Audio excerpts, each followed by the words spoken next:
আমরা নিয়েছি এবং আজকে আমাদের স্পষ্ট তিনটা দাবি আছে। প্রথম দাবিটি হচ্ছে অবিলম্বে পোষ্য কোটা বাতিল করতে হবে।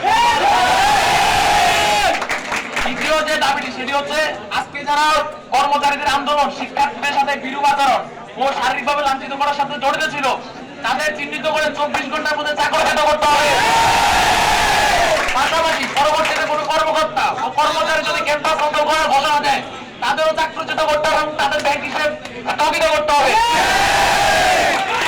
এবং আমাদের সর্বশেষ দাবিটি, আমরা আজকে এখানে অবস্থান নিয়েছি, আমাদের ডিসি মহোদয় এসে এখানে আশ্বস্ত করতে হবে বা লিখিত দিতে হবে যে তারা কোটা বাতিল করবে, তা না হলে আমরা পরবর্তীতে আরো কঠোর কর্মসূচি দিতে বাধ্য হবো। সানবিট সব দিবে সামাল।